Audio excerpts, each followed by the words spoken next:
Ah, ça doit bien. Bonjour. Eh oui, qu'est-ce qui se passe dans les médias macronistes? Chronique du 20-02 2018. Étonnant. J'entends dans les radios, c'est le bordel qui dit. Vous savez, celui qui disait la chienlit, comme disait Papy Moujo à une certaine époque. Mais aujourd'hui, c'est le rat de l'Élysée. Racron et Saguenay. Celui qui est en plein délire style « je ne suis pas responsable de la montée des eaux » ou de leur descente d'ailleurs. Bon alors, soit il prend les gens pour des crétins, mais bon ça, nous le savions déjà. Ça s'appelle du management d'entreprise. Sauf qu'il est en plein délire de mégalo. Et il a fait du théâtre aussi. Scoop! Les fruits et légumes sont pesticidés. Oh la vache, merde. Les fruits, les agrumes, les pamplemousses, les oranges, etc. Faut mieux manger des kiwis. Bon, à ce propos, quels sont les cancers qui sont le plus développés depuis 30 ans, mis à part le clonage répétitif, style ne buvez plus de soda, etc., etc. Faut dire que quand vous voyez les gens qui mangent du Nutella, hein, on n'a pas envie quand même. Et Michel Simès qui nous répète faut se laver les mains, faut se laver les mains. Radio maison de retraite. Je vous laisse réfléchir là-dessus. Je vous signale que c'est indiqué dans toutes les pharmacies et les unes des journaux quand vous allez acheter du pain. Ah oui, parce que même quand vous achetez du pain, ils nous bombardent de conneries.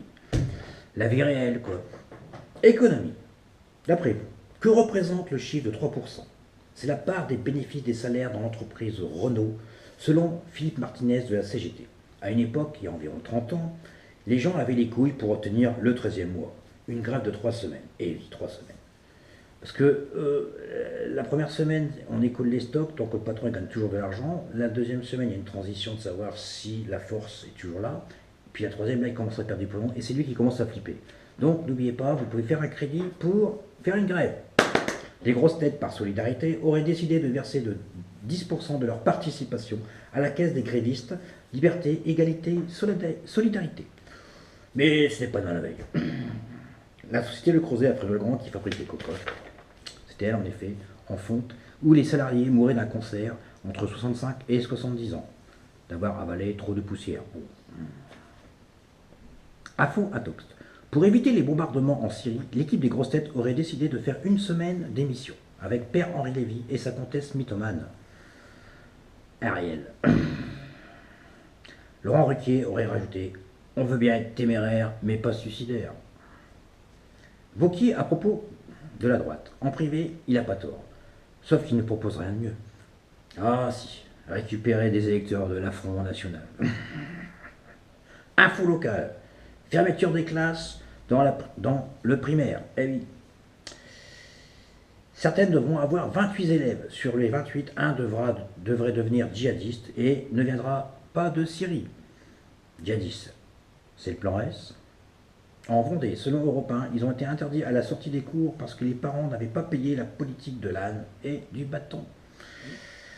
Et Talleyrand qui rajoute, c'est le bordel. Ça ne vous rappelle pas quelqu'un d'abord? Père Sarko, c'est pas moi, c'est l'autre. Et pendant ce temps, il y a Estrosi qui va faire sa rédemption chez Ardisson. Faut dire que c'est plus confortable que d'aller dans une église, t'as le chauffage et l'apéro gratis. En résumé, tous des merdes le vendredi et le week-end, comme par hasard, je m'excuse. La marmite commence à bouillir. Et là, t'as le cuistot qui rajoute de l'eau. Je vous laisse réfléchir là-dessus.